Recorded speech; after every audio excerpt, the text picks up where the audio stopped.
Varšava Jelónky, 26. januára 2023 čas. 10 hodín 32 minút prenos 1238. Žiadam o znamenia, dostal som znamenia. Boh Otec. Ja som, kto je, Boh Otec, prvá osoba Najsvätejšej Trojice. Drahé, milované stvorenia, potešujúce moje sveté, otcovské srdce. Nesmierne vás milujem a chcem, aby ste neustále nasledovali Boží hlas, naučili sa ho rozpoznávať a nedali sa oklamať ilúziami zlého ducha. Drahé dieťa, dovoľte mi dnes sprostredkovať slová Božej vôle.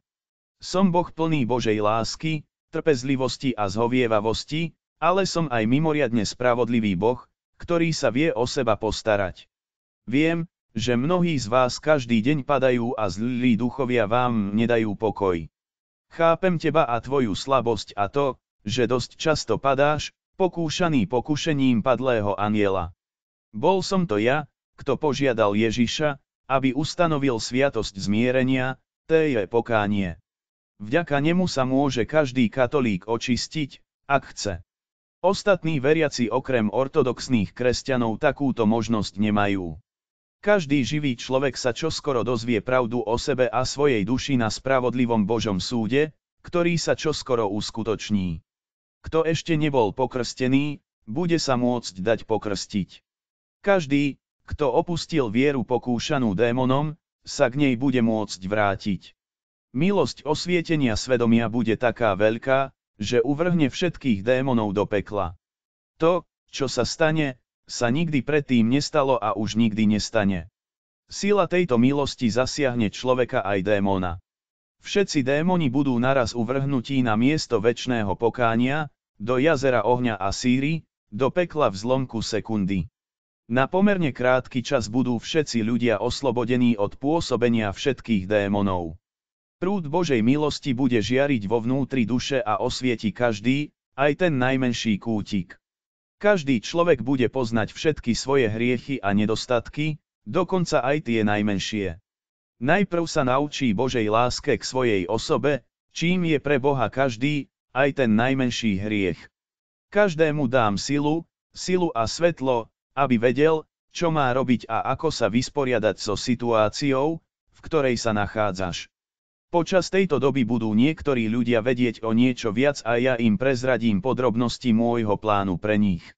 Každý Boží prorok bude poznať podrobnosti o milosti, bude poznať každý okamih, kedy bol oklamaný démonmi. V čase bez konania kniežaťa temnoty im dám milosť, aby napravili zlo a každú lož.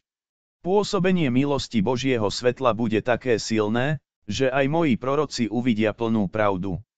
Kto zotrváva v omyle a klamstve, napraví to a stane sa to na celom svete. V čase oslobodenom od fungovania celého pekla bude obrovský zmätok, každý sa bude môcť vedome, no sám rozhodnúť, koho chce nasledovať. Veľké množstvo ľudí sa obráti a odvráti sa od zla svojich činov, no niektorí ľudia sa k ním po návrate démonov vrátia, čím spečatia svoj večný osud. Kňazi z celého sveta, dokonca aj tí, ktorí už dávno opustili sutanu za hlasom démonov, sa medzi prvými očistia a začnú svoju vražednú prácu v spovednici. Drvivá väčšina duchovenstva sa vráti k Bohu a opraví, čo rozbila. Boh odpustí priestupky, keď ich budú úprimne ľutovať. Vinník bude mať šancu a príležitosť napraviť všetko zlé, čo spáchal. Až potom živému plameňu ukážem všetko potrebné, aby som dokonale splnil to, čo od neho chcem. Nie je dôležité, čo si myslíš, ale či chceš naplniť Božiu vôľu až do konca. Duch Svätý vám osvieži pamäť a ľahko si spomeniete na všetky záležitosti a okolnosti zo svojho života. Uvedomíte si, aká je pre vás Božia vôľa a čo od vás chce. Poliaci budú medzi prvými, ktorí sa očistia, a moji kňazi budú pomáhať iným národom, kde nie sú žiadni alebo len veľmi málo kňazov pri počúvaní spovedí. Všetko, čo si naplánujem, bez problémov urobím, nikto mi v tom nebude môcť zabrániť. Počas tejto doby, po vašej očiste, niektorí z vás uviaznú v oblakoch, Odtiaľ ich anjeli povedú do raja a ako vyvolení budete podrobení učeniu a výcviku. Na tomto mieste nebudú žiadni démoni, bude pre vás celkom jednoduché robiť potrebné vlastné rozhodnutia. Sú to vaši anjeli strážni, ktorí vás naučia, čo je potrebné. Najsvätejšia Trojica vám dá vhodné Božie milosti, aby ste mohli až do konca plniť Božiu vôľu. Niektorí ľudia zostanú na zemi, aby sa stali prvými plodmi mučeníctva, niektorým sa podarí ukryť sa v útočisku, kde prežijú čas krutého prenasledovania. Čas, ktorý ešte len príde, sa nikdy predtým nestal a už nikdy nenastane. Chcem, aby každý človek po prijatí milosti osvietenia svojho svedomia svetlom Božej svätej spravodlivosti podnikol kroky, ktoré som mu určil. Nesnažte sa uísť, najmä so svojou nehodnosťou, pretože tým, že ma odmietnete poslúchať, odhalíte druhú čepeľ pýchy. Chcem, aby každý, kto môže a bude konať pokánie za svoje hriechy, a každý z vás dostane primerané svetlo o tom, čo má robiť a ako odškodniť Boha za zlo, ktoré ste spáchali. Na krátky čas nebude Satan s vami a všetky vaše činy budú oslobodené od jeho prítomnosti. Ak poľskí biskupy príjmú dar milosti, Poľsko je jediné, ktoré má šancu prežiť chaos a zmätok konania syna zatratenia, Antikrista. Ak sa však vrátia k démonovi, ktorému nechtiac slúžili, potom bude Poľsko zdecimované a len málo Poliakov prežije. Viem, že ty budeš prvý, kto príjme Božie volanie, urobí, čo chcem, a pomôžeš zachrániť zvyšok sveta zo satanových pazúrov. Poľsko získa inteligentnú vládu, ty sa ako prvý ujmeš Božej vlády, príjmeš zákony, ktoré budú kopírovať iné národy. Národom, ktoré hovoria po nemecky, hrozí úplné zničenie a zničenie. Mnoho veľkých svetcov pochádzalo z nemecky hovoriaceho národa, takže teraz môžu žiť v relatívnom blahobite. Ak nemecky hovoriaci ľud nekonvertuje, zahynie ako národ. Nebude mať kto rozprávať po nemecky. Poľsko pod vládou Ježiša a Márie sa stane silným v každom ohľade. Poľské poľnohospodárstvo a hospodárstvo pomerne rýchlo ožije, v Poľsku vznikne veľa dôležitých vynálezov, ktoré nám pomôžu lepšie žiť v Bohu a láske. Dal som vám na výber, Poliaci, čo si vyberiete. Akú voľbu urobíte? Osvetlenie svedomia svetlom Božej svätej spravodlivosti vám ukáže pravdu, kto z vás sa bude chcieť obrátiť. Môžete žiť v pokoji a láske, môžete ísť proti Božej vôli a začať brutálne trpieť. Chcem tvoje šťastie a radosť, Satan ťa chce zatiahnuť do vojny, chce ťa vyhladiť čo najviac. Kým sa udalosti nezačali naplňať, nenaplnili sa, stále môžete byť spasení. Žiadam obrátenie poľských biskupov a kardinálov, dám im šancu na iluminácii svedomia. Ak sa obrátia, ich rukami zrealizujem plán pre Poľsko, a ak budú proti Božej vôli, budú odstránení z krajiny živých a ich miesto zaujmú novovysvetení biskupy. Budú poslúchať Božiu vôľu. Po ich smrti budú všetci spravodlivo súdení, a ak nebudú činiť pokánie, ak sa neobrátia, nebude možné, aby boli spasení. Kým je čas, chcem, aby sa laici modlili za svojich kňazov a biskupov, postili sa za nich, to zachráni ich hrdú väčšinu.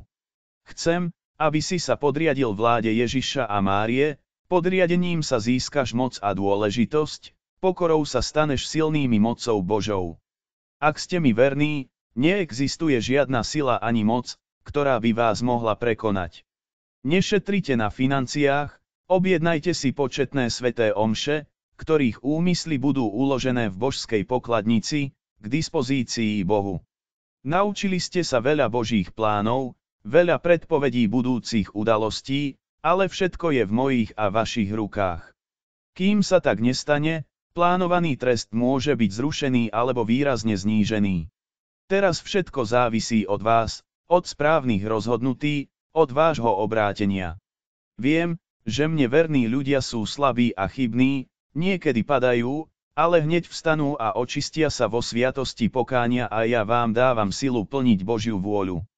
Len ťa využívam, napriek tvojim mnohým chybám a slabostiam máš veľké srdcia, otvorené Božiemu konaniu.